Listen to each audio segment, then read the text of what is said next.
Buonasera da Sicilia 24, i titoli di questa edizione. Emergenza finita al cimitero dei Rotoli di Palermo, niente più bare in deposito in attesa di essere tumulate. Il sindaco La Galla annuncia l'abbattimento delle tombe abusive e la riattivazione in tempi brevi del forno crematorio. Marinerie siciliane in rivolta contro le limitazioni alla pesca a strascico volute dall'Unione Europea. Sit-in con sindacati e associazioni di settore al porto di Sciacca, i pescatori, così si uccide un settore. Tassa di soggiorno, aumenti a Palermo da 1 a 5 euro in base alla tipologia alberghiera. Gli incassi servono a rimpinguare le casse dei comuni, ma è polemica sul loro utilizzo. A Taormina, dopo 3 anni di lavori, riapre al pubblico l'Isola Bella. Gli interventi hanno interessato la Darsena danneggiata alle mareggiate e Villa Bosurgi. Vasco Rossi infiamma il Barbera, fan in delirio e stadio sold out per il ritorno del rocker a Palermo dopo 18 anni.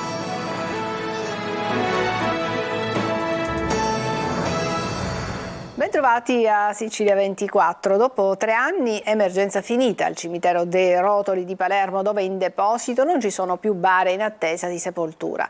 Il sindaco La Galla annuncia adesso l'abbattimento delle tombe abusive e la riattivazione in tempi brevi del forno crematorio. Marco Gullà. Emergenza terminata, da oggi non ci sono più bare in attesa nel deposito del cimitero dei Rotoli a Palermo. Finisce quindi l'emergenza che aveva costretto il sindaco di Palermo, Roberto La Galla, a chiedere al Ministero della Protezione Civile, Nello Musumeci, poteri commissariali. Dallo Stato erano arrivati anche i soldi per gli interventi. I depositi e i tendoni avevano ospitato fino a 1500 bare. Finalmente i titoli di coda ad una vicenda assolutamente indecorosa. Uno sforzo di lavoro congiunto che ha premiato l'impegno di tutti, e questo è un successo più che per l'amministrazione, per la città, perché attraverso la dignità del lavoro e attraverso il rispetto della dignità della morte abbiamo ridato giusto riposo e giusta sepoltura a chi quella sepoltura, anche attraverso il dolore dei familiari, puntualmente e giustamente reclamava tempo per tempo. Nell'aprile scorso sono stati smontati i tendoni che per mesi avevano custodito le bare che non potevano essere tumulate per mancanza di spazi. Non è la conclusione dell'emergenza cimiteriale, perché ora ci dedicheremo al miglioramento ulteriore della qualità delle strutture e dei luoghi, rimetteremo in funzione il forno crematorio e abbatteremo tutte quelle superfetazioni che hanno portato anche alla realizzazione di tombe abusive in questo cimitero. Intanto si sta progettando un nuovo impianto. Nei piani dell'amministrazione inoltre sono previsti interventi di ampliamento negli altri 2 cimiteri comunali, Santa Maria di Gesù e Cappuccini. Pescatori in rivolta, iniziative e proteste anche in tutte le marinerie di Sicilia contro le limitazioni imposte dall'Unione Europea alla pesca a strascico. Siamo stati al porto di Sciacca. Davide Sardo. Anche dalla Sicilia, da Mazzara del Vallo, Porticello e Sciacca nell'Agrigentino, dove siamo stati questa mattina, parte il messaggio di protesta contro l'action plan della Commissione Pesca dell'Unione Europea, che mira ad eliminare la pesca a strascico già regolamentata, ponendo nuove pesantissime limitazioni basate su dati scientifici non aggiornati e accurati. Sit-in al porto saccense con le associazioni e sindacati di settore a fianco di tutti gli operatori, lavoratori e imprese della pesca in pericolo per le nuove norme da Bruxelles. Noi speriamo di sensibilizzare l'Europa. Oggi ci sono presidi in tutte le marinerie d'Italia, quindi si stanno mobilitando per la prima volta assieme sia le organizzazioni sindacali che le organizzazioni datoriali, perché tutti assieme abbiamo capito che si sta distruggendo un settore importante e quindi pensiamo di incidere su delle scelte che ci penalizzano fortemente. Se fanno morire qua la pesca italiana, ma non è in questo tratto di mare non viene nessuno, i tunisini, gli algerini, tutti qua vengono a pescare, a noi ci tolgono il mestiere per le mani e l'attività se la vanno a prendere naturalmente chi non appartiene delle nostre zone. Lo smantellamento della pesca a strascico causerebbe, peraltro, sottolineo le varie sigle sindacali, un aumento delle importazioni da paesi in cui la pesca non rispetta la nostra legislazione in materia di ambiente, sicurezza e lavoro. Arrestati nella terra di Messina Denaro in manette 5 affiliati alla famiglia di Poggioreale Salaparuta nella Valle del Belice. 3 sono finiti in carcere, 2 domiciliari. In carcere anche il capomafia Felice Milazzo. Laura Spanò. L'indagine, nome in codice Lima, era scattata nel 2017, una di quelle attività portate avanti dai carabinieri e dal ROS per fare terra bruciata attorno all'allora latitante Matteo Messina Denaro e ai suoi fiancheggiatori. Sotto esame la famiglia mafiosa di Poggioreale Salaparuta nella Valle del Belice, clan di cui fanno parte i 5 indagati accusati a vario titolo di associazione mafiose e arrestati ieri. In carcere sono finiti Felice Milazzo, 76 anni, considerato il capomafia, Mariano, e Salvatore Lipari di 54 e 28 anni. Arresti domiciliari per altri 2 componenti della famiglia, gli anziani Erasmo Milazzo, 80 anni, e Salvatore Lipari di 82. La famiglia mafiosa di Poggioreale Salaparuta fa parte del mandamento di Castelvetrano. Nel corso di quell'attività erano emersi i contatti con altri boss di Trapani e Palermo e la disponibilità di armi da parte degli indagati e che per gli investigatori dovevano servire per commettere delitti. A suo tempo il GIP però rigettò l'ordinanza di custodia cautelare, poi il Tribunale del Riesame di Palermo ha accolto il ricorso della Procura e ieri la Cassazione ha confermato l'ordinanza del Tribunale del Riesame nei confronti dei 5. Capo indiscusso Don Fifì Milazzo, finito in carcere, era lui che organizzava e impartiva le direttive del clan, coordinava le riunioni, assicurando anche il collegamento con le altre famiglie mafiose del territorio della provincia di Trapani e della Sicilia occidentale, ma soprattutto il controllo del territorio e le attività illecite esercitate dall'individuazione dei responsabili di atti illeciti come il furto di galline, il danneggiamento di un vigneto, la risoluzione di controversie insorte tra privati. Insomma, era quello che nei paesi del Trapanese viene definito ntiso, gente della vecchia mafia, molto rispettata e temuta. Don Fifì era coadiuvato dal fratello Erasmo e da Salvatore Lipari e dai figli di quest'ultimo, Mariano e Vito. Le figure di Felice ed Erasmo Milazzo, entrambi già condannati per 416 bis, erano emersi a partire dal 28 dicembre 2017 grazie ad una serie di intercettazioni che avevano acclarato il recupero da parte loro della posizione rivestita all'interno dell'organizzazione criminale anche dopo l'esecuzione della condanna. Si è svolto oggi l'interrogatorio davanti al GIP del medico ed ex assessore di Partinico Agostino Genova, arrestato assieme ad altre 5 persone nell'ambito dell'inchiesta su falsi invalidi e corruzione. Il dirigente responsabile del settore invalidi dell'ASP di Palermo si è avvalso della facoltà di non rispondere in attesa del Tribunale del Riesame. Ha risposto invece alle domande il medico Rosario Cammalleri, che avrebbe fatto le prime ammissioni confermando di avere pagato per ricevere favori dal medico dell'ASP.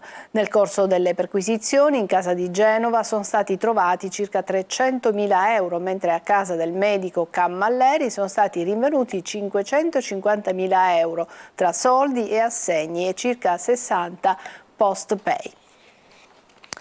Reati contro la pubblica amministrazione e bonus edilizio nel mirino della Guardia di Finanza, che pubblica il report annuale. Tra i percettori del reddito di cittadinanza 9 su 10 a Catania sono risultati irregolari. Tonino De Mana ha sentito il generale Antonino Raimondo, comandante provinciale di Catania. Reati contro la pubblica amministrazione, una tendenza che è in aumento a Catania. Numeri significativi in materia di reati contro la pubblica amministrazione, ma non solo. La materia della spesa pubblica è stata oggetto anche di importanti e significativi risultati anche in materia di reddito di cittadinanza. Se pensiamo che su circa 600 controlli 9 su 10 sono risultati regolari con indebite corresponsioni di redditi per 7,7 milioni di euro, ci rendiamo conto dell'entità delle attività illecite sul settore della spesa pubblica, che rappresentano in questo momento storico un momento chiaramente molto delicato e molto significativo. Guardia di Finanza in prima linea anche per quanto riguarda il bonus edilizio, le truffe sul bonus edilizio. Sì, anche lì il nostro presidio di legalità di contrasto è partito già da tempo su un'attività di analisi di rischio avvalendosi delle banche dati di cui il corpo dispone, e su questo punto mi preme sottolineare come l'utilizzo dell'informatica operativa consenta, ad esempio, con semplici interrogazioni di poter avere in tempo reale una risposta su circa 120 banche dati contemporanee. Quindi le attività di analisi di rischio, effettivamente incrociando i dati, ci consentono di muoverci sui profili fiscali e sui profili più illeciti in maniera quanto più selettiva e chirurgica, quindi attività di controllo consistenti e numerose anche quest'anno, ma svolte in maniera selettiva e mirata sui soggetti che presentano maggiori allerte di rischio. E poi c'è il grande classico della droga, ingenti sequestri che avete fatto. Sì, quest'anno ahimè i sequestri sono stati piuttosto consistenti, l'ultimo di qualche mese fa, come abbiamo potuto notare, proprio al largo delle coste catanesi, quasi 2 tonnellate di cocaina che galleggiavano in attesa di essere evidentemente recuperate. È una tendenza che chiaramente induce tante riflessioni. Una breve pausa, ci vediamo tra poco.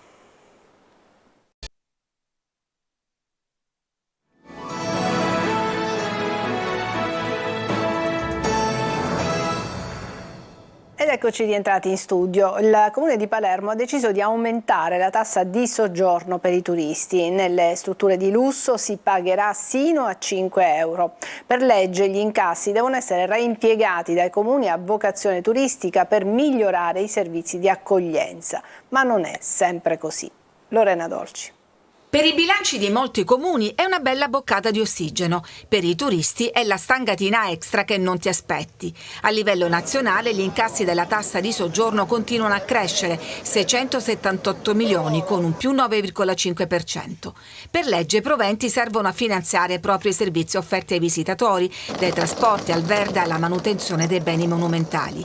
In Sicilia sono 291 i comuni considerati turistici e autorizzati a incassare l'imposta. A Palermo, non senza polemiche, il Consiglio Comunale ha approvato da poco gli aumenti. Si andrà da 1 euro per gli alberghi a 1 stella fino a 5 euro per i 5 stelle. Secondo le previsioni, il gettito dell'imposta dovrebbe quasi raddoppiare, passando dai 3,8 milioni dell'anno scorso agli oltre 6 del 2024. Una scelta con ricadute sul territorio. I servizi destinati alle attività turistiche non sono altro che gli stessi servizi di cui fruiscono ogni giorno i cittadini. A Catania i turisti pagano da 2 a 5 euro per l'unica struttura lusso della città, senza distinzione di stagione. L'anno scorso l'incasso è stato pari a circa 3 milioni e 400 mila euro, con una proiezione per il 2023 vicina a 3 milioni. Somme in un comune in dissesto utilizzate ad esempio per il restauro della Fontana dell'Elefante in Piazza Duomo e prima ancora per la Galleria della Pescheria e per l'illuminazione artistica delle chiese, ma anche per gli eventi del Summerfest, i concerti di Capodanno e per la festa di Sant'Agata. Mentre alle Isole Eolie si paga un solo ticket di sbarco pari a 5 euro, a Taormina, altra capitale del turismo, gli importi non sono cambiati negli ultimi anni, da 3,50 a 5 euro per un 5 stelle, ma la polemica riguarda l'utilizzo. Dall'introduzione del gennaio 2013 tutto quello che è stato incassato a Taormina, e negli anni buoni erano anche 3 milioni e mezzo di euro all'anno, non sono mai stati destinati all'impiego per il quale, allo scopo per il quale questa tassa di scopo prevedeva di impegnarli. Quindi fin quando non riusciremo a modificare questa impostazione, noi di Taormina saremo contrari a qualsiasi aumento. Altro tema sono le case vacanza, sempre più diffuse, che potranno essere intercettate grazie al CIR, il codice identificativo regionale. Ha reso possibile la normalizzazione, fatemi dire, di tutta una serie di strutture che quindi oggi saranno inserite nel circuito ufficiale e corretto del mondo turistico, e anche a queste chiaramente verrà chiesta l'applicazione della tassa di soggiorno per i loro utenti. Torna a splendere l'isola bella di Taormina dopo diversi lavori di manutenzione straordinaria che sono durati 3 anni. Stamattina la riapertura, numerosi turisti provenienti da tutto il mondo. Simona Mazzone.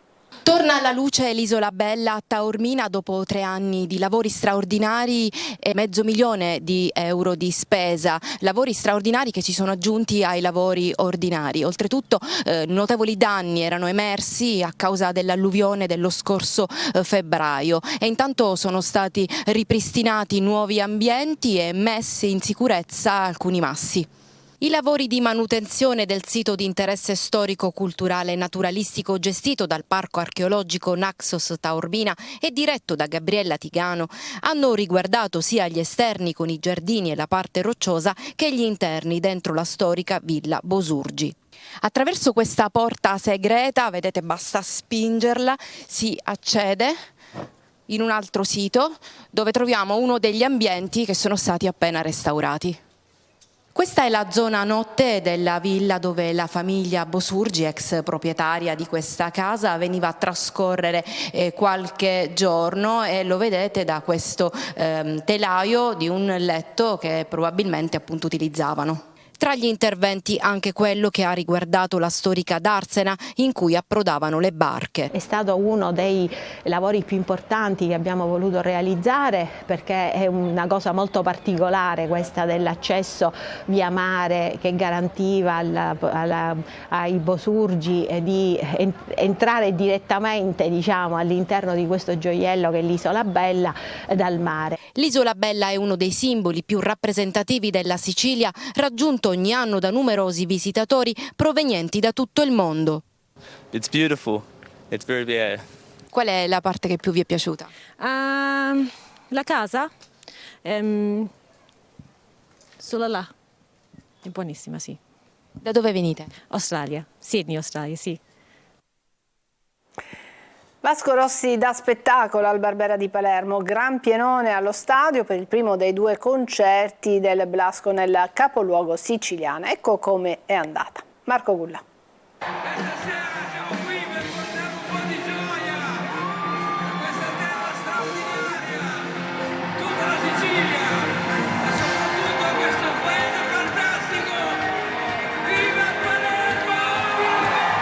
Un tripudio tra musica, divertimento e festa. Vasco Rossi fa ballare Palermo. Nel primo dei 2 concerti che il rocker di Zocca ha tenuto allo Stadio Barbera, tutto è andato per come doveva andare, ovvero con la gente in visibilio per i brani di Vasco. Con Dillo alla Luna alle 21:20 è cominciato il concerto appunto di Vasco Rossi a 18 anni dal suo ultimo live a Palermo. Lo stadio Renzo Barbera era stracolmo, dal Prato alla curva nord, alla gradinata e alla tribuna.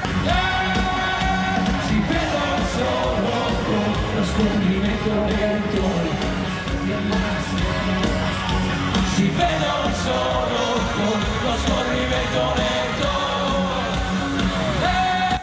Ressa e file interminabili per accedere allo stadio, ma per Vasco Rossi questo è altro, dicono i fan in attesa. Io che non ho mai fatto i concerti, quando hanno detto Vasco viene a Palermo, non c'era cosa migliore che iniziare l'avventura dei concerti. Vi auguro almeno una volta nella vita di essere presenti a un concerto di Vasco. Vasco Rossi number 1. Viva Vasco Rossi! Siamo qui per te da Bergamo! Vasco, sentiamo!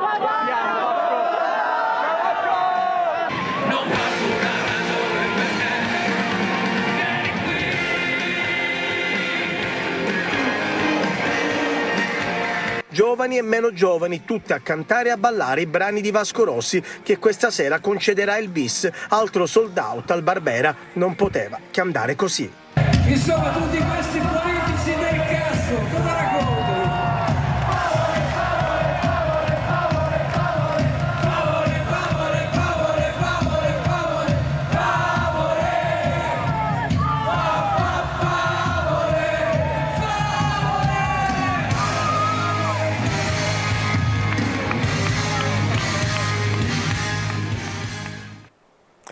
Ancora una pausa e poi parleremo di calcio.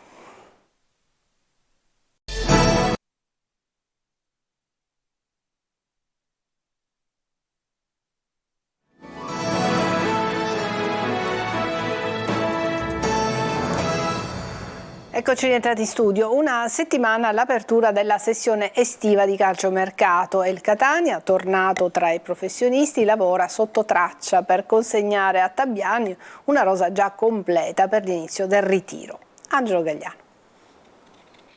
-7 al calciomercato d'estate. Per quella data il Catania conta di poter già depositare i primi contratti ed è per questo motivo che il direttore sportivo rosso-azzurro Antonello Laneri lavora senza sosta, agenda fitta di impegni, la sua ma anche quella di Vincenzo Grella. La rosa della scorsa stagione sarà rivoluzionata con una quindicina di innesti che interesseranno tutti i reparti. Tra Tabbiani, ancora in vacanza, e la dirigenza etnea c'è un confronto continuo. L'obiettivo è completare la rosa prima dell'inizio del ritiro precampionato.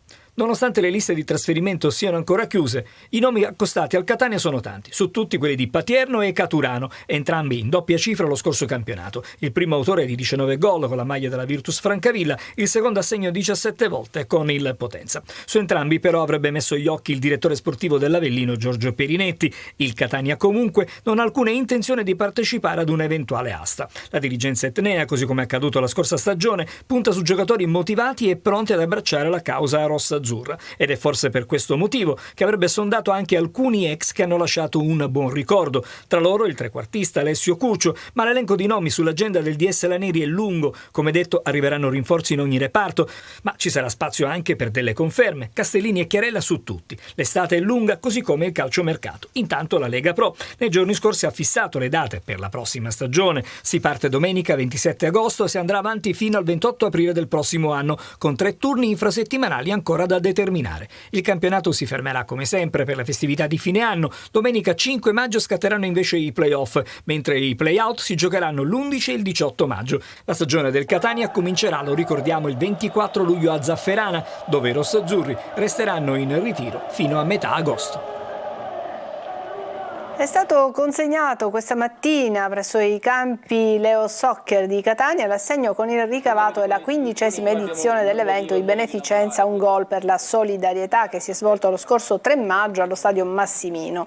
Il ricavato della manifestazione, un quadrangolare di calcio tra la Nazionale Artisti TV e Stelle dello Sport, le All Stars siciliane, la Nazionale Giornalisti ed una formazione composta partner dell'evento denominata Dream Team, è stato destinato alle famiglie catanesi in difficoltà che attraverso l'associazione Onlus Regala un Sorriso riceveranno dei buoni spesa. Alla consegna erano presenti l'organizzatore della manifestazione Luca Napoli con i giocatori delle All Star Sicilia, il presidente dell'ARS l'onorevole Gaetano Galvagno e la presidente dell'associazione Onlus Regala un Sorriso Sonia Di Stefano. Bene, questa era l'ultima notizia di Sicilia 24, grazie per averci seguito e a tutti una buona serata.